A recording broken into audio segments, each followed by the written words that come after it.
Hello students, मैं हूं श्वेता। स्वागत है आप सभी का मेरे इस YouTube channel SWT study zone में। लिसनर्स, आज के इस वीडियो में हम 7 C's ऑफ कम्युनिकेशन के बारे में पढ़ेंगे, जो कि आपका बिजनेस कम्युनिकेशन का ही यूनिट फर्स्ट का पार्ट है। सो लिसनर्स, आइए वीडियो को जल्दी से जल्दी स्टार्ट करते हैं। अगर आपको वीडियो अच्छा लगे तो please like share and subscribe कर दीजिएगा, और जो इस चैनल पर न्यू है उस चैनल को सब्सक्राइब कर ले और अपने दोस्तों के साथ भी शेयर करें ताकि उन तक भी ये वीडियोस पहुंच सके। लिसनर्स, वीडियो के एंड में जरूर बताइएगा कि आपको ये वीडियो कैसी लगी, यानी कि इससे हम भी मोटिवेट होते हैं आपके लिए नई नई वीडियोस लाने के लिए। अब आइए जानते हैं 7 C's ऑफ कम्युनिकेशन क्या होती है। तो ये सेट ऑफ प्रिंसिपल्स है जो कि इफेक्टिव कम्युनिकेशन में गाइड करता है। वो कौन कौन सी है? क्लैरिटी है, इसके बारे में हमने पहले भी काफी डिटेल में डिस्कशन किया हुआ है, लेकिन इसमें आज मैं बता दूं तो क्लैरिटी क्या होती है, यानी कि मैसेज जो होना चाहिए वो क्लियर होना चाहिए, इजिली अंडरस्टैंडिंग, मतलब समझने वाला, यानी कि ऐसा आप मैसेज भेजे कि सामने वाले को समझ में आए। ये नहीं कि आपने ऐसे लिखावट में भेज दी। जैसे कि हम आजकल जब सोशल मीडिया का यूज करते हैं तो बहुत सारी चीजें ऐसी होती हैं। जैसे कि अगर हम व्हाट्सएप की ही बात कर ले लिसनर्स, तो व्हाट्सएप पे जब हम लैंग्वेज कोई भी चीजें लिख करके भेजते हैं तो इन शॉर्ट भेजते हैं। तो हो सकता है कि जब सामने वाले पर्सन को ना पता हो तो उसको समझ में नहीं आता है कि हम कहना क्या चाहते हैं। तो हमें हमारा जो मैसेज है वो क्लियर होना चाहिए, कंसाइज वे में होना चाहिए, टू द पॉइंट होना चाहिए, जिसमें कोई भी किसी भी प्रकार का कंफ्यूजन नहीं रहना चाहिए। नेक्स्ट है आपका कंसाइजनेस। मैसेज ब्रीफ होना चाहिए, फोकस्ड होना चाहिए। ये इसमें अननेसेसरी डिटेल्स नहीं होनी चाहिए, यानी कि फर्जी का जो आप राम कहानी लिख देते हैं, चाहे आप ही नहीं सब लोग करते हैं बेसिकली ऐसा। जैसे कि हम करते हैं पेपर में भी, जब ज्यादा लिखना होता है तो वही तो करते हैं। तो बेसिकली इसमें राम कहानी नहीं लिखना है, मेन हमारे सिंपल सेंटेंस एक लाइन में अपनी बात कह देनी होती है। तो ये इंश्योर करता है रिसीवर को कि उसने वो मैसेज समझ लिया है और उसको पढ़ के बोर नहीं हुआ है। यानी कि आप एक पूरा पैराग्राफ भेज दो, है ना, पूरा, और बोल दो कि भैया पढ़ के इसका आंसर दो, तो पता चलेगी वो तो पढ़ने में ही आपका सारे की सारी चीजें, आधी चीजें पढ़ा और आधी उधर भूल गया। तो क्या ही रिप्लाई करेगा?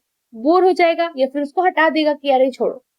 अगर मैसेज सिंपल वे में होगा तो वो तुरंत रिप्लाई करेगा। नेक्स्ट है कंप्लीटनेस, यानी मैसेज आपका कंप्लीट होना चाहिए, सारी उसमें इंफॉर्मेशन होनी चाहिए जो रिसीवर को जरूरत है।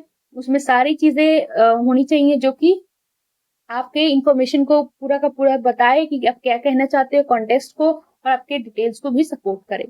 नेक्स्ट है आपका करेक्टनेस। तो करेक्टनेस यानी मैसेज एक्यूरेट होना चाहिए, एरर फ्री होना चाहिए, यानी कोई भी कमी उसमें नहीं होनी चाहिए, त्रुटि नहीं होनी चाहिए।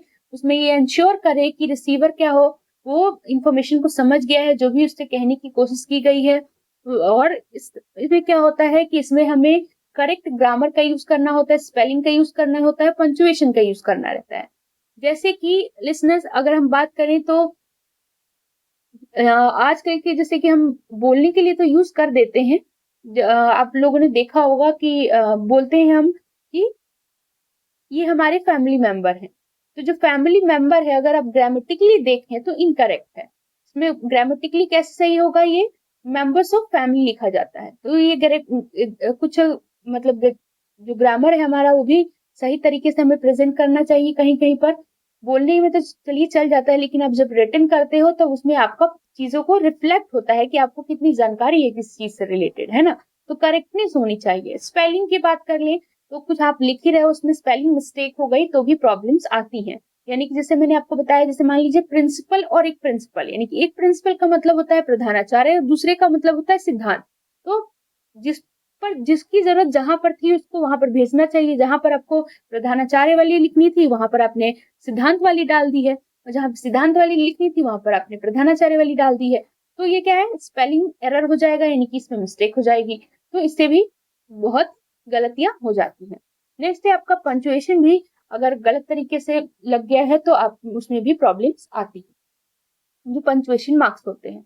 नेक्स्ट है आपका कटेशन की बात करें तो इसमें जो मैसेज हो है करेजियस फॉर्म में डिलीवर होना चाहिए, रिस्पेक्टफुल मैनर में। ये नहीं कि आप ऐसा मतलब भेज रहे हो कि सामने वाले पढ़ के एकदम से आप पागल हो जाए कि आओ भाई तुम आओ। तो ऐसा नहीं होना चाहिए। इसमें हम अप्रोप्रिएट लैंग्वेज का, यानी कि अच्छे लैंग्वेज का यूज करें, टोन का यूज करें। ये नहीं कि उसको पढ़ते ही उसके मतलब जो दिमाग का टेम्परेचर है वो हाई हो जाए। तो ऐसा नहीं होना चाहिए। आप अपनी बातों को सही से कहें। ये हेल्प करता है कि एक रिसीवर के साथ अच्छा रिलेशन मेंटेन करने में। नेक्स्ट है आपका कंसिडरेशन। कंसिडरेशन की बात कर ले तो जो मैसेज होता है वो रिसीवर के नीड्स के अकॉर्डिंग, इंटरेस्ट के अकॉर्डिंग, पर्सपेक्टिव के अकॉर्डिंग दी जाए। इसमें वो सारे के सारे लेवल्स ऑफ नॉलेज इंक्लूडेड होते हैं जो एक एक्सपर्टाइज यूज करता है, अपनी कम्युनिकेशन स्टाइल को यूज कर सकता है। कोई भी कल्चर का हो या लैंग्वेज बैरियर्स भी उसमें काफी सारी आती हैं, तो कंसिडरेशन होना चाहिए बेसिकली। लास्ट जो आपका स्टेप है 7 C's में बताया गया है, कंक्रीटनेस। ये क्या होता है कि ये मैसेज जो होता है वो स्पेसिफिक होना चाहिए, कंक्रीट होना चाहिए, यानी कि उसमें आप एग्जांपल्स को यूज कर सकते हो, किसी भी एविडेंस का यूज कर सकते हो अपने मेन पॉइंट्स को सपोर्ट करने के लिए। जैसे मान लीजिए कि आप कोई बात कहना चाहते हैं और उस पॉइंट का मतलब सामने वाले को नहीं समझ में आ रहा है, तो उसको दूसरे वे में बताएं, एग्जाम्पल देके बताएं, जैसे भी जिस तरीके से भी बताएं, जिससे कि सामने वाले को क्लियर हो जाए। जैसे कि आप देखते हो कि मैथ्स में हम क्या करते हैं, वो एक्चुअली तो वो तो रिटन नहीं होता है, लेकिन जब हमें एक फॉर्मूले से नहीं समझ में आता है तो हम दूसरे मेथड को अडॉप्ट करते हैं, उससे भी नहीं समझ में आता है तो तीसरे को अडॉप्ट करते हैं। तो उस तरीके से, तो this helps to makes the message more memorable and easier to understand. यानी कि ये मैसेज को बहुत ही ज्यादा मेमोरेबल बनाता है और अच्छा बनाता है, कि इतना इजी बना देता है कि सामने वाले को समझ में आ जाता है। तो आई होप आपको ये 7 C's ऑफ कम्युनिकेशन क्लियर हो गए होंगे लिसनर्स। फर्स्ट यूनिट आज की कंप्लीट हुई। अगर आपको वीडियो अच्छा लगा हो तो please like share and subscribe करना ना भूलिएगा, और इस वीडियो से रिलेटेड कोई भी इशू होता है कमेंट सेक्शन में बता सकते हैं। कमेंट सेक्शन में जरूर बताइएगा कि आपको ये वीडियो कैसा लगा।